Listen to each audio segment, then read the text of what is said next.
It was 1970, and Donna was a young nursing student who had recently moved into a modest apartment with her roommate, Angie. Donna was cheerful, easygoing, and had a penchant for collecting quirky knickknacks.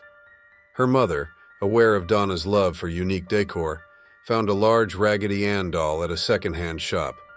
It seemed innocent enough, with its red yarn hair, painted-on smile, and round black eyes.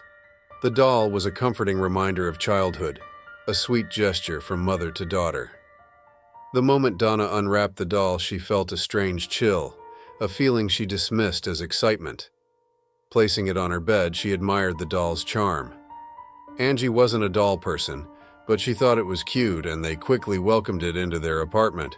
They didn't know that with this innocent-looking doll, they had also invited something else, a dark presence, unseen but profoundly powerful. Within days, the atmosphere in their apartment began to shift. Donna and Angie would find the doll in different positions. Its limbs moved, as if it had been restless in the night. Sometimes it seemed to slump over on the floor or be propped against a chair, as if someone had posed it that way. They laughed it off at first, thinking it must have been a breeze or that one of them had accidentally moved it. But the occurrences grew stranger and more unsettling. As time passed, they began to find the doll in rooms they hadn't entered, always staring at them with that painted-on smile, which now seemed to carry a hint of malice.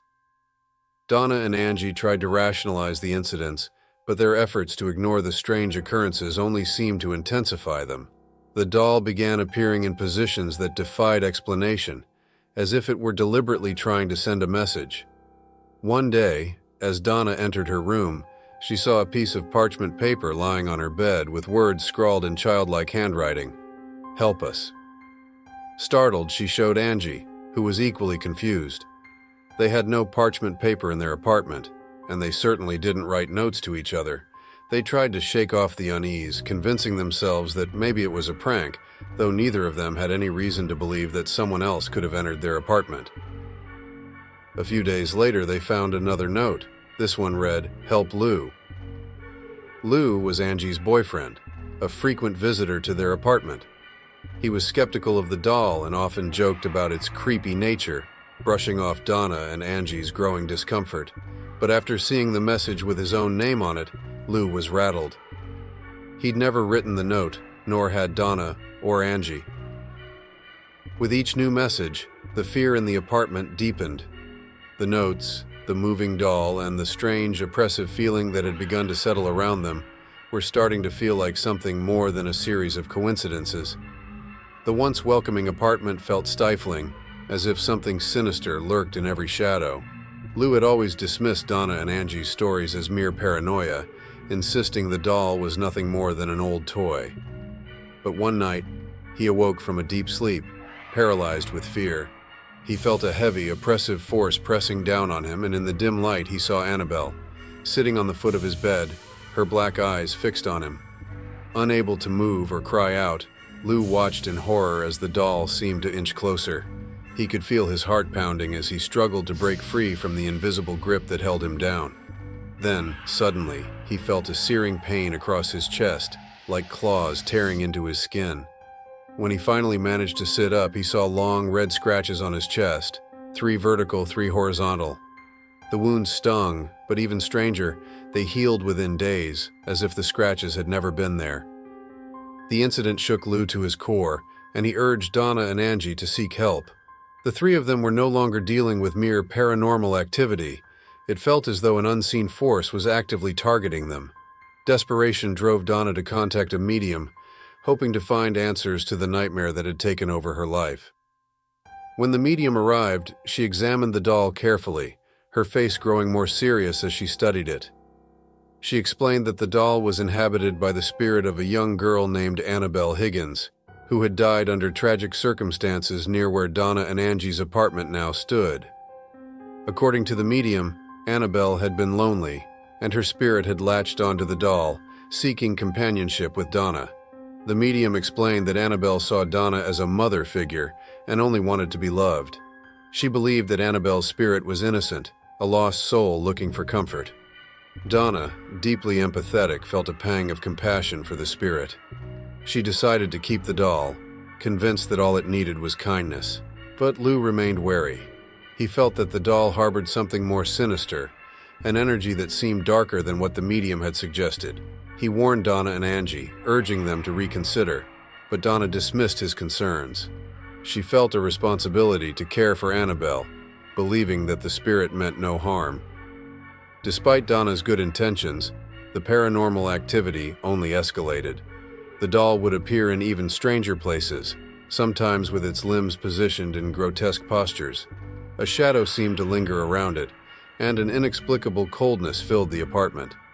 Finally, out of sheer desperation, Donna and Angie contacted Ed and Lorraine Warren, renowned paranormal investigators known for their work in the occult and supernatural. When the Warrens arrived, they immediately sensed a malevolent presence attached to the doll. Lorraine, a clairvoyant, warned Donna and Angie that the doll was not inhabited by the spirit of a young girl, but by something far more dangerous, a demonic entity that had been manipulating them from the beginning. The notes, the scratches, the unsettling experiences, these were all attempts by the demon to gain the young women's trust and permission to fully manifest in their lives. The Warrens explained that demons often masquerade as harmless spirits, seeking an invitation to grow stronger. By allowing the doll to remain in their home, Donna and Angie had unknowingly allowed this dark entity to gain a foothold in their lives. The demon had used their sympathy to deceive them, and now it was becoming more aggressive, escalating its attempts to break free from the doll and wreak havoc on the physical world. Ed and Lorraine performed a blessing on the apartment to cleanse the space, but they knew that as long as Annabelle remained, the danger would persist. They urged Donna to let them take the doll with them, warning that no good could come from keeping it. With a heavy heart, Donna agreed, and the Warrens took Annabelle back to their occult museum, a place that housed many haunted and cursed objects. On the journey back, the doll's dark influence was palpable.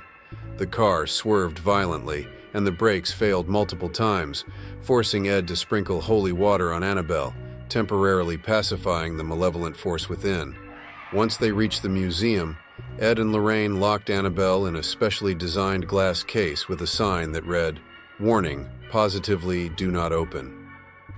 They hoped this containment would prevent further incidents, but they were all too aware that the evil within Annabelle was far from dormant. Over the years, Annabelle's case became a focal point of fear and fascination. Visitors would stare at the doll, feeling an unsettling energy emanate from her glass prison. Stories spread of those who mocked or taunted Annabelle only to suffer misfortune, accidents, and even death shortly afterward. The Warrens received countless letters from people seeking forgiveness, hoping to lift the curses they believed Annabelle had inflicted upon them. Annabelle became a haunting symbol of the supernatural, her legend growing with each passing year. Although the Warrens have since passed on, Annabelle remains in her case, a silent reminder of the dangers that lie beyond the veil of the known. Her dark energy persists, a terrifying enigma that defies explanation. Some say that the demonic entity within her waits, watching, biding its time. Others believe that, with the Warrens gone, Annabelle's dark influence may yet find a way to escape. To this day, Annabelle's story serves as a chilling warning, a testament to the mysterious and terrifying forces that lurk in the shadows, just waiting for an invitation to cross into our world.